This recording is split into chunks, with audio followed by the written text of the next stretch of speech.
আপনারা দেখছেন সিএম বাংলা, নিরন্তর বাংলার মুখ। This channel does not promote any violent, harmful, or illegal activities. All content provided by this channel is meant for an educational purpose only.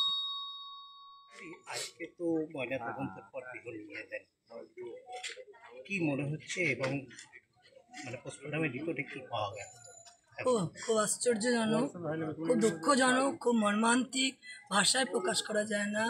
যে police প্রশাসন 24 ঘন্টা তাদেরকে আমরা সময় দিয়েছি, সেই সময়কে তারা অ্যাকসেপ্ট করেছিল এবং বলেছিলেন যে তারা 24 ঘন্টার মধ্যে খুনিদেরকে তারা অ্যারেস্ট করুন, কিন্তু আজকে বলতে বাধ্য হচ্ছি আজকে প্রশাসন অপদার্থ, তারা অকর্মণ্য, তারা ব্যর্থ। শুধুমাত্র বিরোধী রাজনৈতিক দলের কর্মী হবার কারণে, যদি এটা সরকার যারা ক্ষমতাসীন দলের কর্মী থাকতো তাহলে আজকে এই ঘটনা 24 ঘন্টা লাগতো না, 12 ঘন্টার আগে 6 ঘন্টাতেই তা প্রকাশ পেত। কিন্তু খুব দুঃখজনক, সেটা এখন 48 ঘন্টা হওয়ার আর কয়েক ঘন্টা মাত্র বাকি, তারপরেও কিন্তু কোনো একজন অ্যারেস্ট হয়নি।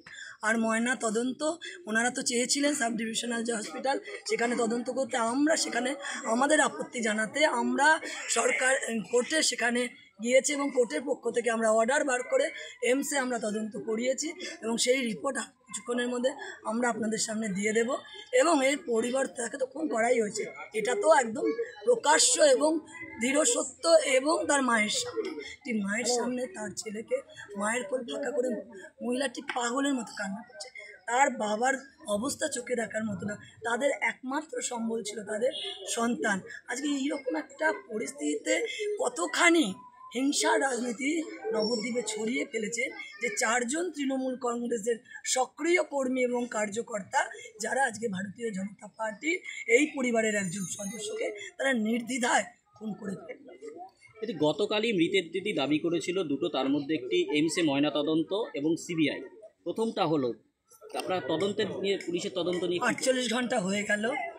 আগামী দিনের বাদে সোমবার সম্মানীয় বিরোধী দলনেতা শুভেন্দু অধিকারীর নেতৃত্বে নবদ্বীপে এর তীব্রতর একটা বিক্ষোভ সমাবেশ করব।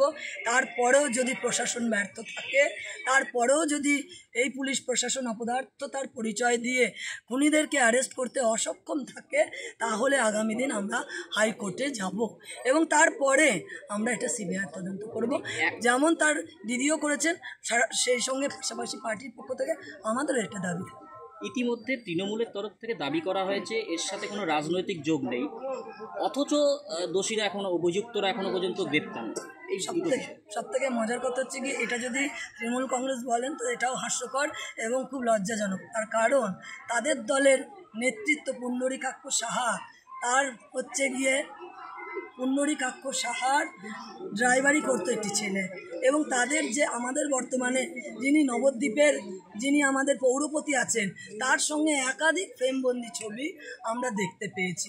আমরা এও দেখতে পেয়েছি নদিয়া জেলার যুব তৃণমূল কংগ্রেসের যে নেতা মুকুটমণি অধিকারী, সেই মুকুটমণি অধিকারীর সঙ্গে একরাশ ছবি আমরা কিন্তু ফ্রেমবন্দি অবস্থায় দেখতে পাচ্ছি।